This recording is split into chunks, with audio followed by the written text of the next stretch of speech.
Welcome to Absolute Comics, right here at the Comic Historian Podcast Network. My name is Benny. I run a YouTube channel called Comic Historian where I talk about comic books all the time.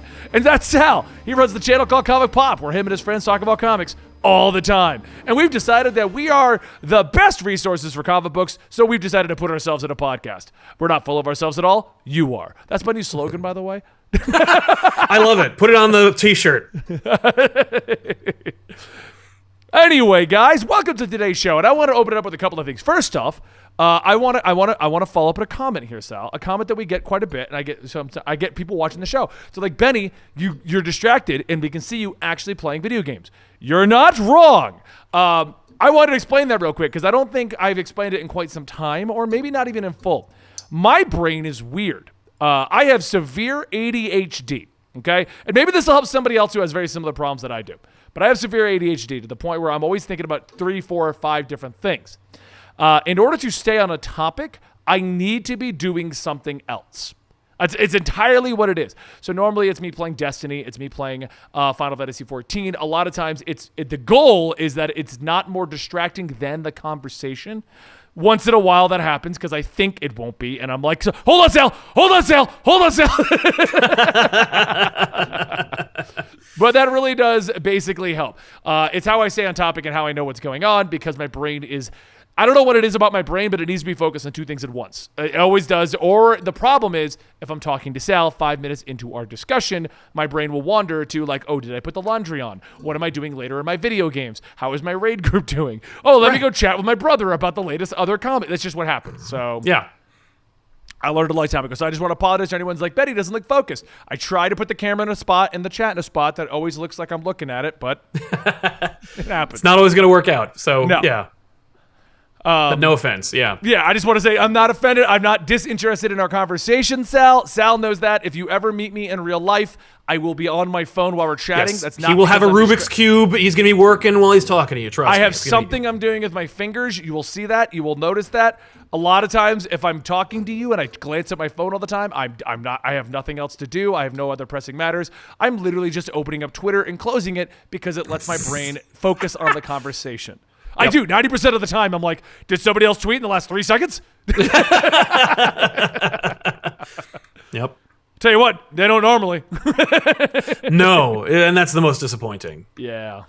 So anyway, yeah, I just wanted to clarify that real quick. We have gained some new viewers, people who weren't back in the weekly poll times. I don't think I've actually said why I'm always playing games since we started Absolute Comics. So I just wanted to give that out there. That's fair. So, and if you're curious, right now it's Destiny 2. I'm running strikes. Those are really simple. Yeah. So anyway, so today's topics, we're going to be, there's not too much going on. I mean, there's a lot going on in the comic book industry, but nothing that we would normally talk about or that we should be weighing in on a public space. So, let's go ahead and kick it off with a discussion of The Batman, number 93. Yes, because Tuesday is DC Day, and Wednesday is horrible variant covers from Marvel taking cheap pot shots at the DC competition. Okay, you know what, dude? I am loving what DC is doing. First off, Tuesday gives me more stuff to do on Tuesday now. That I'm already enjoying. Secondly, DC Fandom, that looks incredible. I don't see a Marvel Fandom. There's never going to be a Marvel Fandom. If you're wondering what it is, DC took everything they were going to do at San Diego Comic-Con, and it's all coming out at a DC-centric virtual experience that you're allowed to go see. I don't even think it's that plus like what there was going to happen at E3 plus what would have happened at like the investors convention. Like it's everything. It's a multi-industry branded event where they're like video games, movies, shows, comics. It's all happening. Like The Rock is coming. Yeah, I know. The Rock is going to talk about Black Adam. We're getting Snyder Cut information. There's rumors of the new Batman game getting announced. Yes, which we've talked. Should we talk about it a little bit? Yeah, the fact that we'll go to the comic in a minute. The Batman comic in a minute. It may be a Suicide Squad game. I would love that. I mean, I don't. Because what I got to juggle characters. Am I going to be one central character? Where's it going to take place? Gotham. If I'm in Gotham, I'm going to play Batman. Come on. No, but what if instead of a Suicide Squad game, it was the Bat Family game, and you juggled the Bat Family looking for Batman? Right. I'm okay with that. Battle for the Cowl in the game. For me, I was like, I couldn't believe that it wasn't Arkham Beyond, and it wasn't just the Batman Beyond game. Like, you could still get Kevin Conroy. You get to literally use the same old map, but update all the graphics so it's like a crazy city. And it's just the same game, but it's in the future. So you're like, all the Joker gangs, whatever. Yeah, it's the just only same problem I have with that is we've already had the same game 3 times, and dozens of other games are now copying that formula. Yeah. So sure, for you, Batman fan, and you really play like Batman Doom, and that's it. That's fine. People still buy it. I mean, like, listen. If it ain't broke, like with Spider-Man, I'll take 6 more Spider-Man games if it's exactly like the PS4 version, but just updated. It probably will be.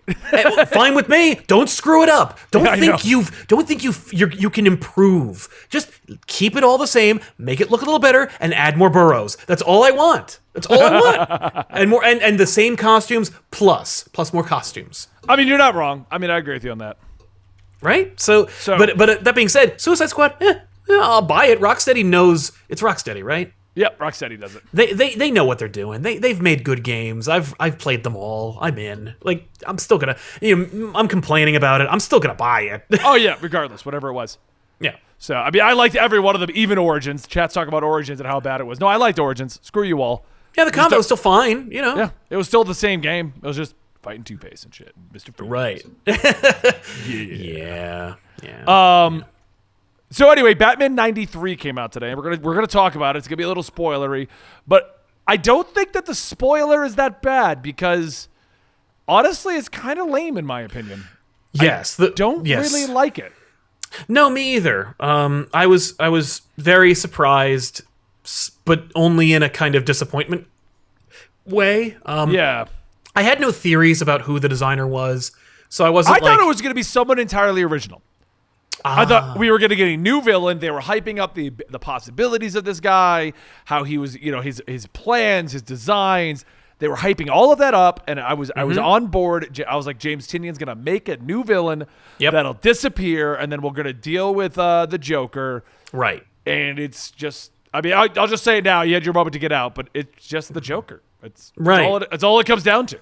Yeah, that's too bad. I was always critical of the designer, or as I called him, the over designer, because it was like very complicated. But I was also convinced he was going to be an original character, and I was like, oh, okay. And honestly, I kind of dug the last issue in '92. I was like, this is a really fun issue. You know what? I'm on board. And throughout this whole issue, there's a big swashbuckling scene where Batman and the designer cross swords, and that's really fun. And I really dug that. And I was like, okay, I'm going to give it a shot. But there was some fanfare and some speculation. Can I just ask you a question real quick? I don't know if I missed it. How is the Joker controlling dead bodies? I have no idea. Okay, I was like, did I miss something? Right? I have no idea, but I'm sure that it will be used to resurrect Alfred. Right? I mean, like, it has to be, because it's very convenient that he can move dead bodies around. And a dead body that's able to sword fight with the Dark Knight. I mean, yeah. He's and hold his own. Yeah, that's what I mean. don't know. It wasn't like a shambling corpse that couldn't do anything. No, he's been doing many complicated maneuvers despite his deadness.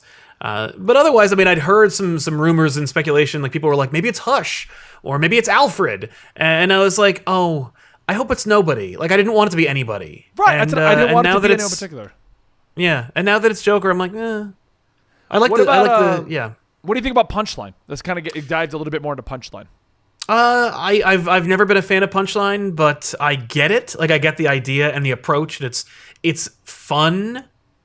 Like, it's a cool idea to make like a Zennial Joker groupie who doesn't fully understand the real world, but she thinks she does, and she thinks she gets what darkness is. So she's like, I'm on board. And like this particular fight, the interaction with her and Harley, I thought was way more engaging than the last one. But then you think about how it's just a continuation of the same conversation. So I'm like, oh, okay, I enjoyed it. Right. But how Punchline got the upper hand on Harley and the stakes that were raised, I was like, this is cool. Like, you know what? I'm actually on board. I kind of dig it. I don't like Punchline's design. I don't like the idea of adding people to Joker's arsenal. Like, I think Joker works best as a solo act / Joker with nameless large muscled goons. That's my Joker. That's all I want. So adding a girl, and when I say girl, I don't mean like, I just mean like when Harley Quinn was introduced in the cartoon, I'm like, okay, fine, because she wasn't in every episode, and she was also like very distinctly, like a thing. And when they brought her into the comics, I was like, but they really kept the separation there. I don't know. I don't like the idea of Joker being a sexual being, or even like a being that like tricks people into adopting a persona that is an extension of himself and then using that person to, I was like, you're really complicating the message here. Like, Joker is a scary opposite to Batman. Yeah, no, I like that, and I do like it when he's not sexual at all. Yeah. I don't think I like Punchline. I get the point of her. Yes. But I don't understand why everyone is freaking the hell out about Punchline. Punchline's amazing. Punchline's a replacement for Harley. I'm like, just have Joker be Joker again. Why does he need Punchline? What is the point of Punchline? Like, I don't see what gap she's filling that makes me. Yeah. And then we already had her fighting Harley, so we didn't even build up to something. No, but I like that because it means that I think Tynan has a plan for Punchline, and I think her plan involves dying. But I don't know if, like, here's the thing. If she is super successful, no. But if she goes Joker's daughter route, they'll kill her off. Like, they'll let Tynan do whatever he wanted to do with that character. So I think that Tynan has a plan for that character, and at this point, thanks to issue 93, I'm on board for whatever journey that is going to be. So I'm excited to see where it goes. Excited might be a very extreme word, but I'm intrigued, and I'm intrigued. And it doesn't. The other thing is, it's not about her. Like, the story is about Joker. It's about his war. It's about Batman. It's about but the public is trying to make it about her. I don't know. I hope not. I think she'll play a crucial role in it, but ultimately I think it's going to be Tynan being like, I had to kill 7 or 8 issues before we hit issue 100. Here's a big Joker story. Is he? We don't know what's happening at 100 yet, do we? He's supposed to fail to get to 100. We don't know if someone's taken over, if he's just going to continue. We have you know what DC's probably doing? Just seeing if people like his version better before agreeing to 100 issues of somebody. For me, that's, I think, exactly what they're doing. I remember I was talking to Tiffany about this like yesterday. We were talking about how I've heard a lot of people say, I feel bad for Tynan. And I'm like, why? 5G's dead. They're not bringing in the new guy to take over for Batman. If the Joker War is a sales juggernaut and keeps Batman in the #1 slot for like 7 months, why would they get rid of him? Yeah. If he could prove himself at this point, because the death of 5G. And I think he has, because like people are happy. By and large, it feels like Batman again. As much as I loved Tom King's run, it didn't feel like classic Batman. Right. I loved the run, but it felt like something different, which is what I think I loved about it. Yeah, but it's funny. Yeah. Well, when I was reminded it was issue 93 today, I was like, oh my god, there was going to be 7 more issues of Tom King's run. And I get why DC canned him, because there's no way the momentum would have remained by now, particularly in light of COVID-19. So I feel like thanks to Tynan's experience on Detective, his ability as a writer, and the fact that he did like a kind of back to basics story while still giving us something that's like not something we've seen before, DC has hit the jackpot, so to speak, in terms of getting the formula back on Batman, getting Batman back on track. Right. And so I think they could easily, like, after Death Metal, reboot, not like reboot like in a straight up Crisis kind of reboot, but in a we're going back to #1. Yeah.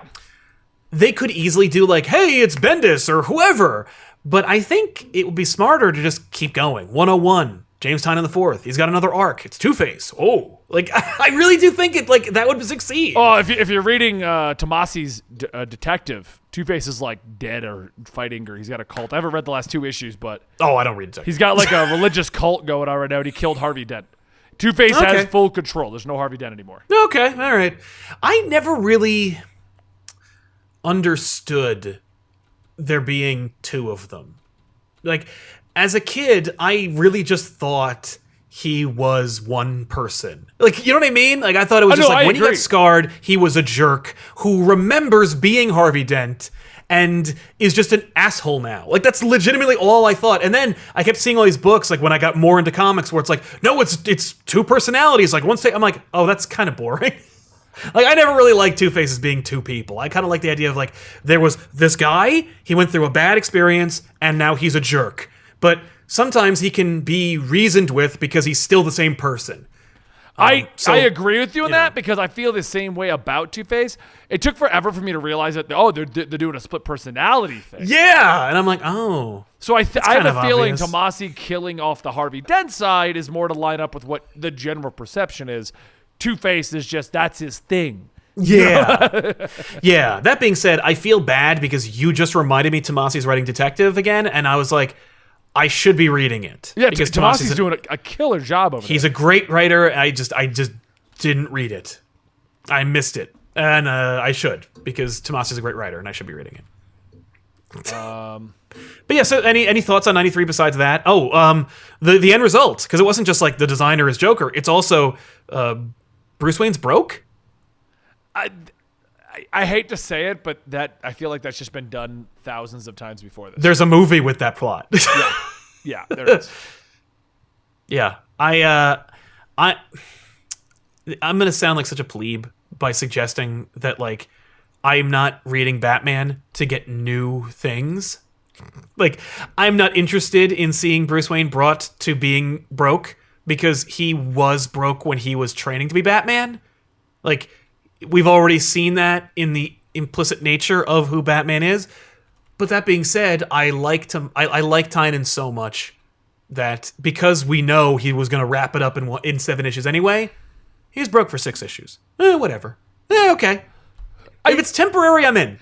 I feel like the brokenness is more of a just subplot to everything kind of deal. Because Tynion was all about, I want to make new inventions, new toys, new stuff like that. And I think this is going to be an excuse for Bruce Wayne to go back to the basics.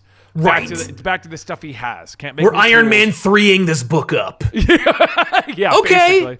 I kind of dug Iron Man 3, so I guess I'm on board. I mean, and if we're gonna say, oh, he has no access to any of his, I mean, everyone's in theory dead right now. So I mean, there's no way. Like, I like how we haven't even mentioned that Harley was killed and Catwoman was killed, and it's like there's no way all of those characters died and Bleeding Cool did not have 9 articles about it. Right?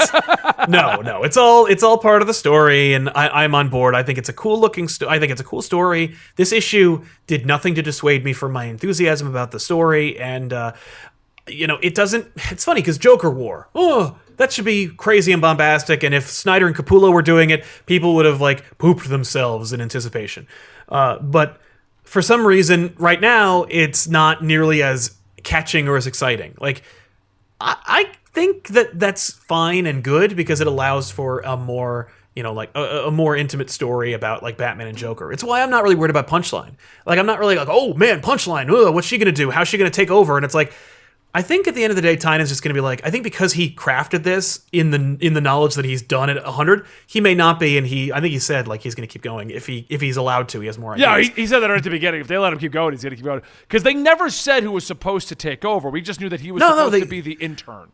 Yeah, I think they said it was the dude who wrote 12 Years a Slave. They did mention that stuff. Yeah, but my point was just simply, knowing that Tynion had an end date for this story means that we're going to get a pretty pure back-to-basics Batman story where at the end of the day, Batman's going to fight the Joker, and that's all I've been asking for. It's just kind of like high stakes where it's like, maybe Batman will die. We all know he won't. But, if it's told well and it's cool, then I don't care. If, like, I know in the back of my mind Batman's not going to die and the Joker's going to lose. I'm on board. It's the kind of like standard fare that I sign up for every time I buy Batman. I mean, you're right. Sorry, I got a message from one of the mods real quick. Sorry. I was just sure. No, at the end of the day, I'm just happy that it feels like Batman. As much as I did enjoy it, I am enjoying what he's doing. I'm not too. You're right. I didn't even think about that, but maybe in the back of the mind, I was thinking that like that he was intended to end it. 1,000. So like, there's 6 issues left. This isn't going to sprawl on forever. No, it's like, Joker War is not going to be, like Secret Wars or some ridiculous event. It's not even going to be Death Metal. I think Death Metal will be longer than this. Yeah, no, I definitely. Well, you've said it doesn't finish till like next March. I know. Are we I going saw the back to our whiteboard. Are we going back to our discussion last week where we were like, is it going on too long? Yeah, I after reading the first issue, I'm like, this is gonna be a long year. Why? It's They're doing just we have regular Batman, regular Superman, regular Justice League. This is just a separate thing. I know. It's but almost that- it's the same thing as Tom King's Batman Catwoman. It's just going to be a separate thing that wraps up old stories. No. Everything that's happening right now is all window dressing to the fact that death metal is in the main universe, and it is what happens at the end of all your stories that you're reading right now. And after it, there will be an anti-crisis or some nonsense. And after that, everything's gonna probably go back to the way it was. But like, it's that. We're gonna New 52 it. We're gonna get Dick Grayson in a red suit again. If that's the worst that we get, I'm on board. Like, please bring on the red. If that's the only thing, if you unmake Rick entirely, if you fix it, if you take away all the, because I like DiDio really like, he was a champion of monthly comics. He had a couple of good ideas. 52 was one of them. If we get rid of all the bad things that DiDio did, like marginalizing Wally West and hurting Dick Grayson, and we just bring everything back to the way it was, but we keep the New 52 Nightwing design, knock yourselves out. Do it all. I'm on board. Hell, if Superman just wearing a t-shirt for 2 months, I'm on board for that too. I think he that. is. I didn't mind that. I know you did. No. That era, like the DCU era, where like Superman was depowered and Batman was Gordon. Like, neat idea, especially knowing that it was never going to be permanent. I was like, okay, knock yourselves out. And then I remember, like, what was it? Scott has said on a number of occasions, like, editorial was like, you got to stop. Like, when he was doing Super Heavy, they're like, this has to stop, like, now. And he's like, no, I want to do another arc. And they're like, no. And he's like, I'm just going to do another arc, and I dare you to fire me. And they were like, fine, here.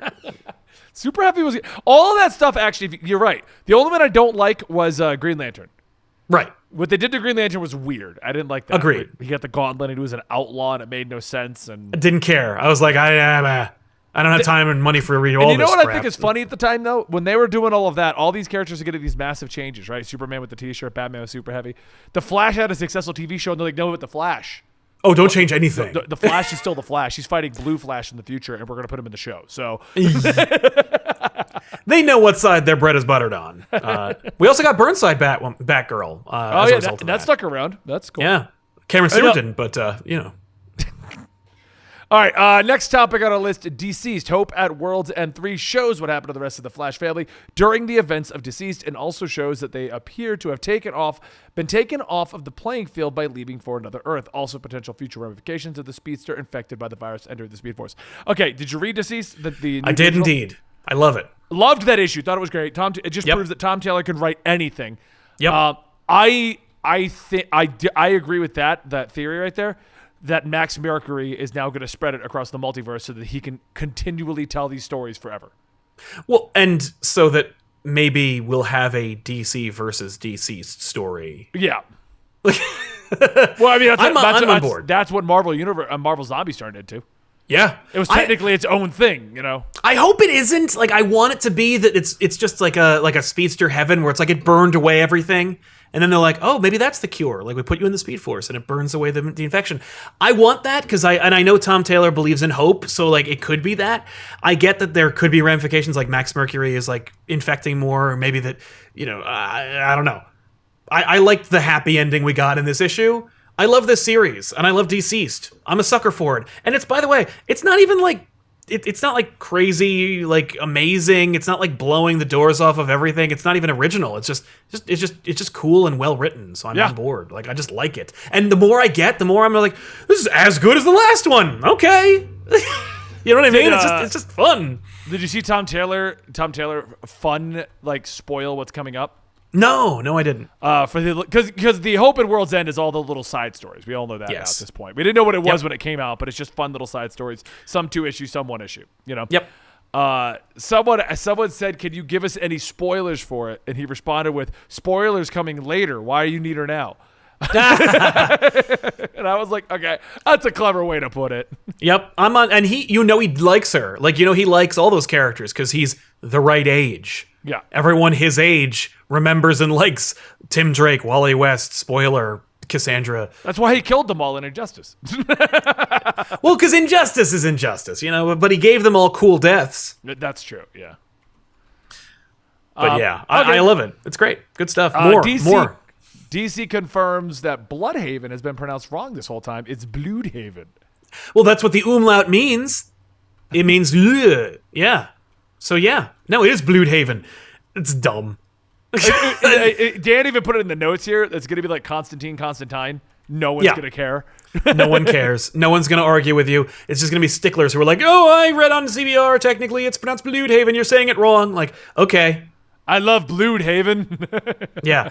You know what? I don't want to say that. Like, I remember when they created Bloodhaven. That's how old I am. But I was like, and I remember seeing the umlaut, and they just did that so that they could call a place realistically Bloodhaven without having to write the word blood. And it was on the tail end of the Blood era where everything at DC was named after hemoglobin. And the fact that it is technically, if you put an umlaut over the U, it does make a U sound. So yeah, it would be Bloodhaven, but no one's going to say that. Right. And if you do, you're a jackass because no. It's meant to be said Bloodhaven. They use the umlaut incorrectly. That's all. It's Motley Crue. Not Motley Crue. You're not wrong. Okay, so Young Justice 15 officially brings Young Justice into the team, making the largest kid team on DC because Teen Titans disbanded. One, I didn't know Teen Titans disbanded. I kind of stopped reading that after recently. The Teen Titan book got screwed over by Year of the Villain and everything. Uh-huh. It was like, oh, you're going to fight Lobo. Okay, you beat Lobo. Oh, you're going to fight. It was like nothing came out of Teen Titans during Year of the Villain, and I just stopped reading it because of that. Yeah. Yeah, it looks like they just changed the name of Young Justice to the Young Justice League, which I think is probably the idea Bendis had before he even had a story. He was like, wouldn't it be cool if Young Justice became Young Justice League? And then he wrote all this around it? Yeah. And it being Bendis, I could totally see that being what he's trying to do. And sure, knock yourselves out. Who cares? I mean, the whole Wonder Comics line is just Bendis trying to give young kids new heroes to look up to. Yeah, it's just what Young Justice was. Bringing it back old heroes, bringing back new heroes. Teen Lantern's a new hero, but you got Superboy at the same time, Yep, exactly. And he's a dad. Yeah. I've got nothing wrong with what he's doing. I just wish they would stop. Just let him do his own thing in his own continuity. It'd be so much better. Well, the thing is, it's all going to be destroyed by the dark Batman in death metal. This, it's still part of the continuity. In the first page of Death Metal #1, it says, this is the DC universe. It is not an imaginary universe. It is not an alternate reality. This is what's happening. Everything got stopped. How do you feel about the T-Rex Batman? Who cares? I mean, it's... Everybody was like, whoa, that's so amazing. And Warren Ellis wrote a 2-page story explaining it, and then it got cut. But it's a fun, it's a T-Rex with Batman eyes in his mouth. It's fine, whatever. I know it's a cool drawing. I know it's a tangent, but it's a T-Rex Batman. I mean, come on. Yeah, I mean, if that's what you're looking for in your comics, then I'm not gonna give you a hard time about it. I don't care. I like dinosaurs as much as the next 8-year-old boy, but I don't need them. You know what I mean? I don't care. Yeah. Is it compelling or interesting? Is it part of the story? Otherwise, I don't care.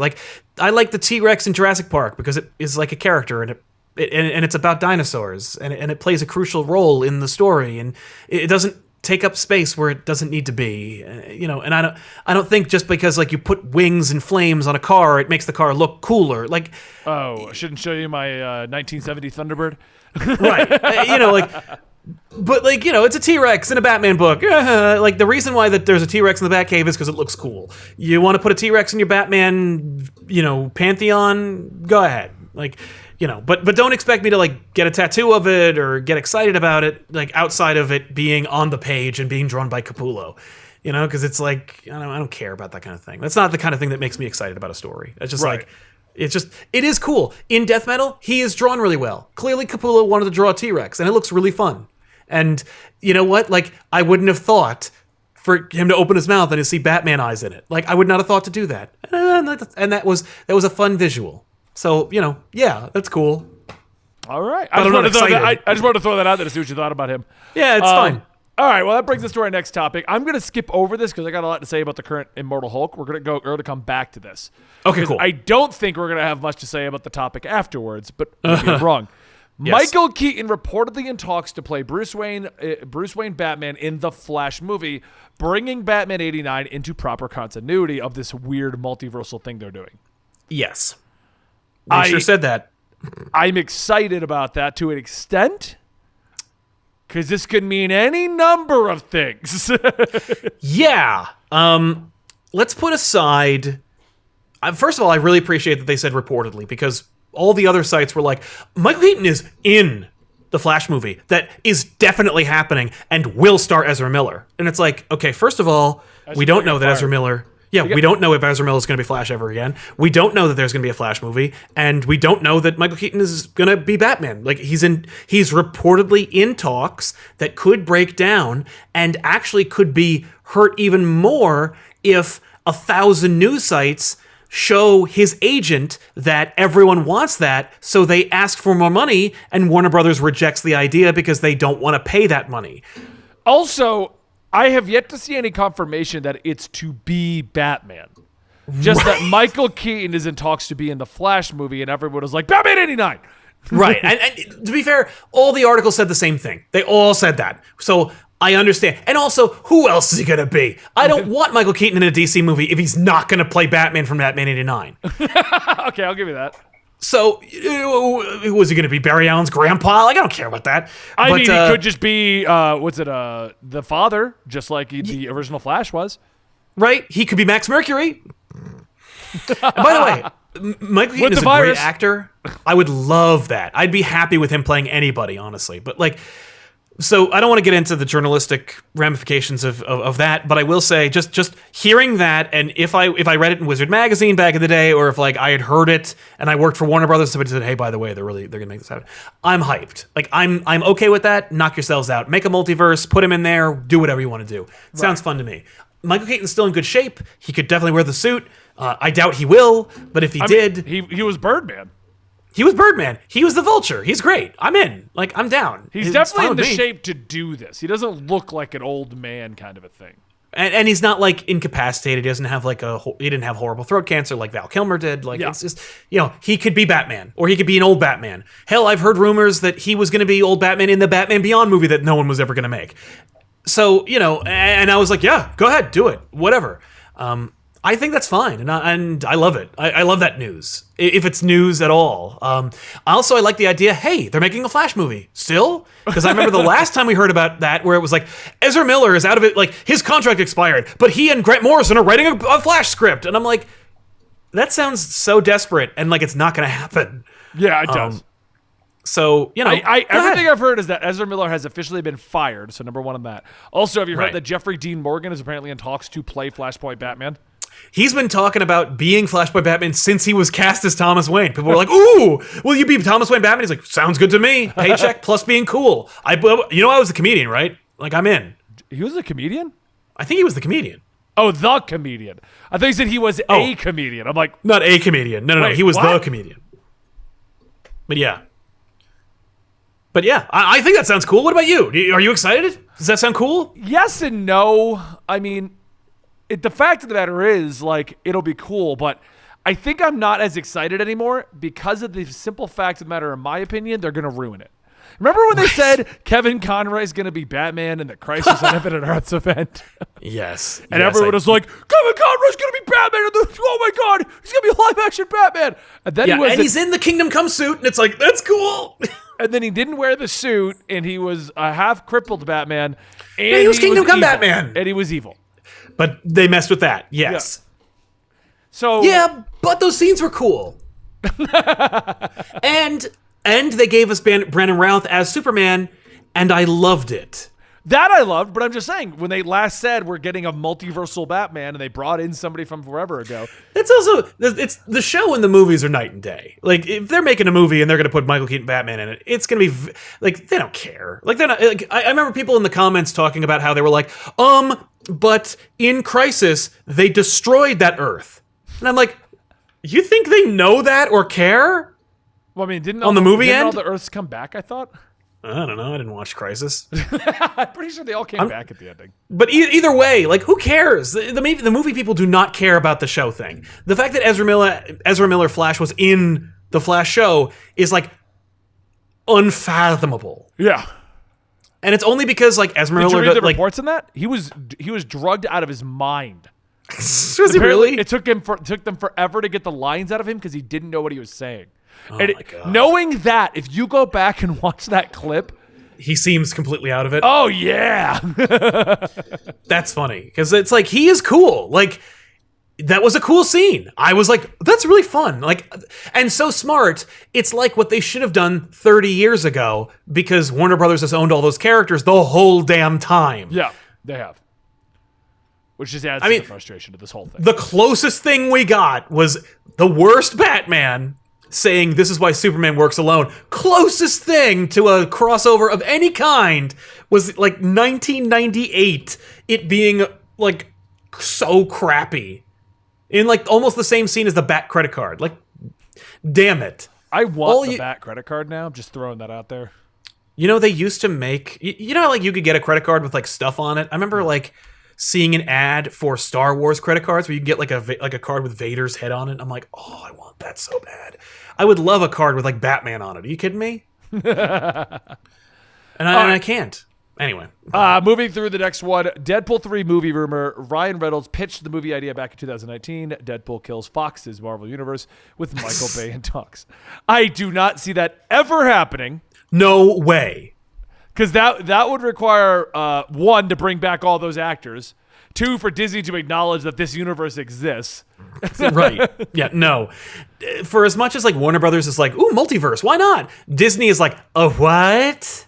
The closest we're ever going to get to a multiverse on the Disney side is that cartoon, The What If. Yeah. The what ifs. Yeah. Yeah.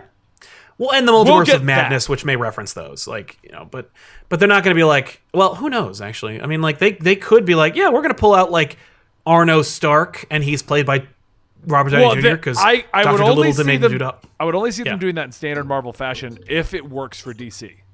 Right. If it Right. Watch what they do. Yeah. Did they make money? Okay, cool. That's what I see happening. Yeah. I don't want that. I mean, necessarily. I Like, will admit for the record, I have no problems with that as a business model. See your competitors and then do it better.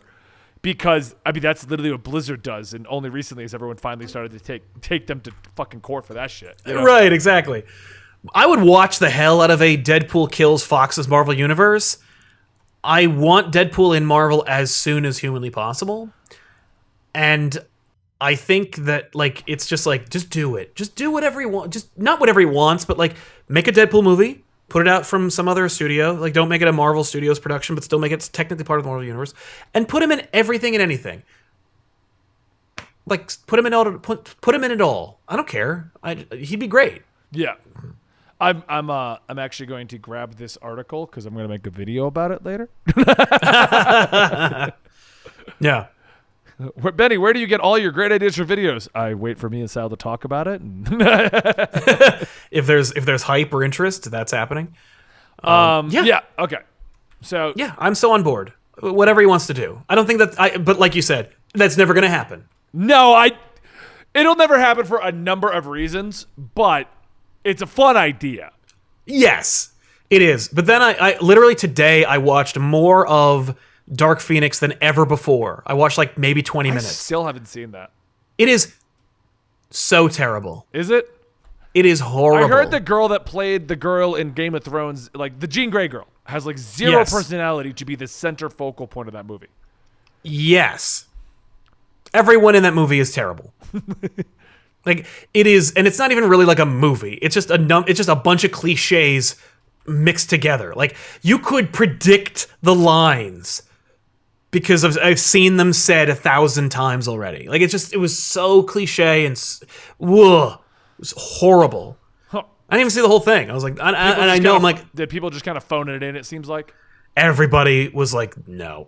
The worst offender, of course, was Jennifer Lawrence, who was like, I wanted to leave 3 movies ago. Yeah, but the worst part about her is I don't even give her shit for it at this point because she has outright said, I really don't want to do this anymore. Yeah, and I Fox don't blame was like, her. and we got a contract, so get your ass over here and put the blue body paint on. At least once. At least once Yeah. per movie. Yeah, at least one scene. The rest of the time you can say mutant and proud, but still try to look like Jennifer Lawrence. I don't even give a shit. I don't even give a shit for it at this point because like No. Everyone's bad. It was very bad. You say you don't want to do it anymore, and they still want you to do one more movie. Cool. You say you don't want to do it anymore. They want you to do 2 movies. All right, but at 3 movies, just let her character die. Well, but it's all prequels. Like, she's not supposed to die, but like she's supposed to show up later, and they're not supposed to know who she is. I mean, just let her vanish. How about that? Is that a better? Yeah, just word? let her leave. Like, I don't know, dumb. Anyway, all right. but it just reminded me of the Fox. I'm like, oh yeah, the Fox universe. Ugh. I don't know if I want to go back there anymore. Do you think Marvel's going to get Jennifer Lawrence to come back as Mystique for Deadpool Kills the Fun? I think they would like to ask her to, and she'd be Fassbender's like, going to show up as Magneto. You think he's going to come back? the fact that Michael Fassbender was in that movie made me think like he'll say yes to literally anything. I saw Assassin's Creed. No, Not very good. He got to do that because from what I read, he got to direct it and have a say in it. He made it as bad as it is. Yeah, it's real bad. But he's good. Like, he's a good actor. It's just like, but he'll say yes to anything, apparently. He's like Samuel L. Jackson. Right. I love Samuel L. Sam Jackson. I'll watch him in almost anything, but he does say yes to anything. Yep. Yep. And why wouldn't he? Yeah, I know. But yeah. I feel like Samuel L. Jackson treats his contracts like this might be the last one I ever do, so I'm just gonna say yes to them all. Right. Yeah. Well, and like, why not? What am I gonna do? Play golf? Forget it. All right, so next up we got a Hulu series for Damien Hellstrom. No one cares. We might care when it comes out, and I think if it does come out, everyone will just go, "Where the fuck is Constantine?" Anyway, Hellstorm. It's Hellstrom, but I think the show's called Hellstorm. oh yeah, Hellstrom is basically Marvel's version of Constantine. It's whatever. But like, it's the last one of the of the Marvel TV Jeff Loeb made shows. And I guess they made so much of it, Disney couldn't cancel it. Seriously? So yeah, it's the last one. And so they're like, dump it on Hulu. All right. I didn't know that. I didn't even know it was being made. Of all the characters, he is like non-existent. It was part of like I think it was part of the Howard the Duck MODOK show thing where they were like, and Hellstrom. And people were like, really? Did you they made see that. the thing about the Ghost Rider? Have you brought up the Ghost Rider show? I wanted to mention. I read that was part of it. Well, I read an article from that actor who stated like this whole Marvel show thing freaking sucks for him. So he had a show, he got kicked off the show, he dropped other projects, picked up this other show, they kicked him off that show. He's not getting a paycheck and he's canceling projects because Marvel just wants him to wait. You know, to decide what they're doing, and it's like, what do you want him to do?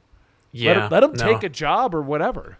Right, or give him work. Yeah, like just whatever, just put him in a thing, make a thing. Like Marvel Disney could easily take $70 million, $60 million and throw it at anybody that like has any integrity whatsoever and go, Feige's going to oversee this. Just make a Ghost Rider movie real quick. Make any Ghost Rider movie. Like, it's just a no-brainer. Just go do it. Give him some work. And make a cool Ghost Rider movie. The worst part about that is everyone liked him as Ghost Rider. Like, it's not even like it was panned and they were all like, "Oh, fuck this!" Like, no. I know that there are fans of Johnny and Danny. No, fans of Agents of Shield. But in my opinion, yeah. as a guy who wasn't a fan of Agents of Shield, that was the one big saving grace of the show to me. I know the show went like 7 seasons and there's a huge list of fans for it. I'm not even going to try to tell, it was a bad show, guys. No. In my opinion, Agents of the Shield started bad, and once they got rid of the Inhuman crap, it was great. Right. Yeah, I agree with that. I watched the show way too long, but ultimately I was like, I'm not even going to get into it, but Ghost Rider was a welcome surprise. I'm like, whoa, Ghost Rider! And the LMDs they're not making a movie? The LMDs are awesome, too. The LMDs were a cool idea. I loved it. I just never got back into it after that. It was after Inhumans it was fun. When they tried to do the Inhumans Kingdom. You know what the worst part about Agents of Shield Inhumans was? Yeah. They weren't using the Inhumans I think that the Inhumans could have easily worked on Agents of Shield if we had Black Bolt, Medusa, and all them, but they were holding the recognizable ones aside. There was a whole thing where they were going to a secret hidden city, and I'm like, oh my god, we're going to Adelan. Yeah.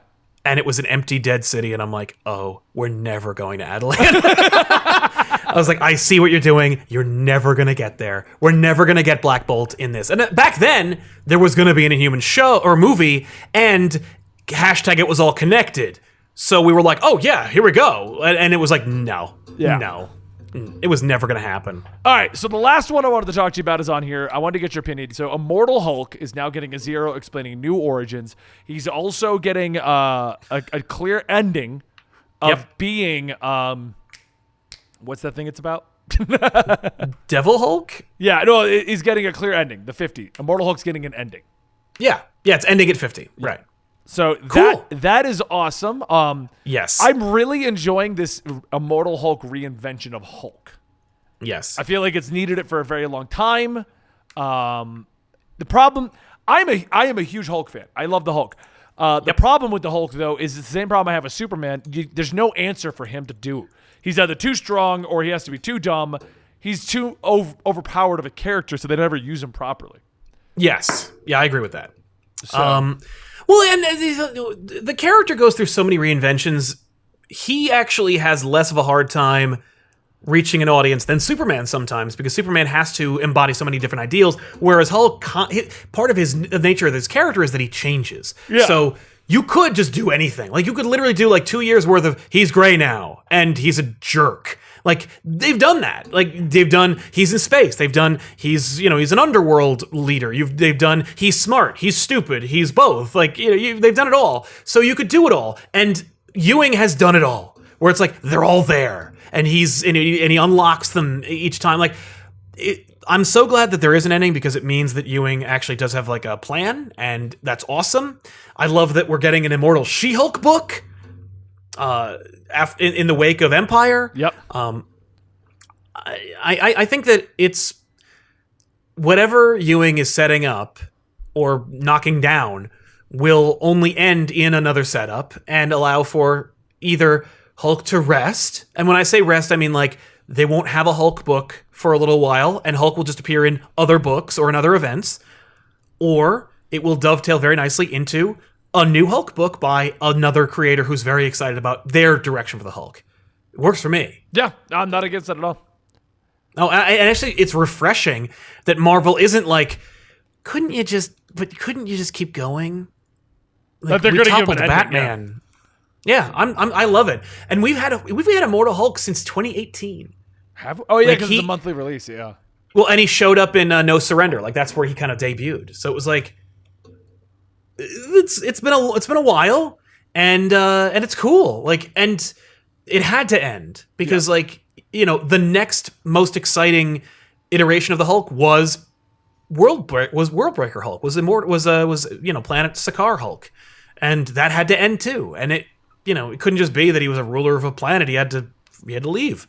That would have been cool. I was disappointed. I didn't like World War Hulk, so I would have been very happy with like if he just stayed there. But you have to have him come home eventually. He should have gone back. The World War Hulk was there was no war. Then he goes. It was destroyed, and everyone died. I know. I mean, they could have just undone that, So, but anyway, I love it. I think that's great. Good. I felt I've fallen off of reading it, but knowing that it's going to end means like, ooh, I can trade weight. Because I haven't been reading it. Like, the fact is, like, it's not like I was reading it, then realized it ends at 50, and so I'm going to trade weight. Like, I'm not hurting the book by not reading it. Right. That's true. I never thought about that. You can easily trade weight if a book has a definitive ending and is going to get there regardless of sales. That's the thing, is that if it's going to end. Now, that being said, stronger sales suggest to Marvel that it's worth investing in. But I'm glad. I love that there's an ending. I think that's great. So, all right. Well, I believe we still managed to do all of our topics, even with our long-winded opening. So, I hope you guys enjoyed. I will be live myself in about 3 hours on the other channel. We're going to be doing some more Final Fantasy rating over there. Right now, Tiffany is live over on the Convo Pop channel, unless she for once isn't.